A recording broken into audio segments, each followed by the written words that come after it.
Pero sabi po nila na ang isda sa bibig nahuhuli. Kaya kita nyo po na, nakita nyo po, yung pala plano all this time.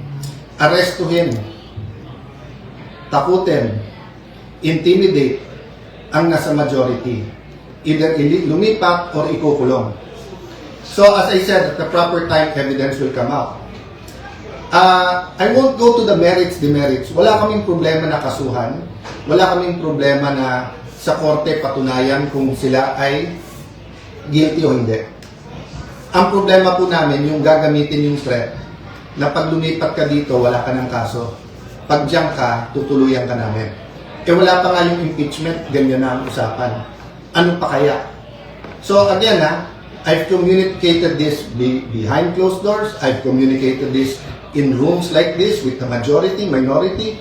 I've communicated it through the social media. I've communicated this with the traditional media. Hindi kami nandito para makipag-confrontation. Hindi kami dito para magbangayan araw-araw. Inayos namin yung impeachment. Kasabay ng impeachment po, inayos namin na may legislative calendar pa rin. Meron pa rin hong pag-aayos. Bakit po?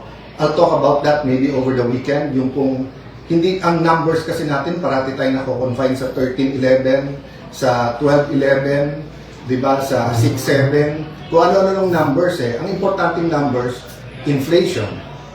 Ang importanteng numbers, GNP, GDP. Ang importanteng numbers, productivity ng ating mga magsasaka. Ang importanteng numbers, yung dropout sa eskwelahan. Yung pagtaas ng kaso ng AIDS. Pagtaas ng teenage pregnancy. Ang dami natin kailangang pag-usapan na priorities. So, tatlo ibabalanse po natin. Yung economic crisis, where we have to talk about the quality of life. And when we talk about the quality of life, we have to talk about security. We also have to talk about drugs. When we talk about quality of life, we have to talk about education, health, jobs. Kung sapat yung kita sa taas ng mga presyo at kung may trabaho pa rin ang tao. Yung second, yung impeachment, which will start in early July.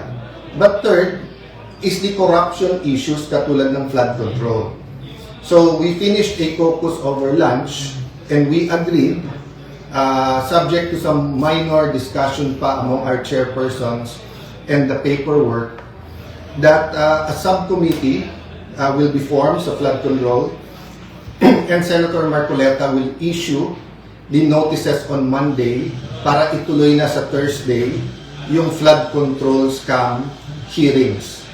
It will be impartial and we want the whole truth and not only some truth or some true, some not true to come out. Kung makikita nyo, may conflict na kagad. Sabi ng ombudsman, meron mastermind.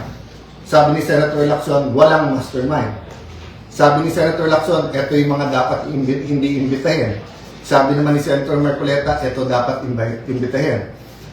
So I'm inviting the whole public, bantayan nyo Senado, in the same manner that we are on trial when we have the impeachment. We also have to hold everyone accountable pagdating dito sa flood control.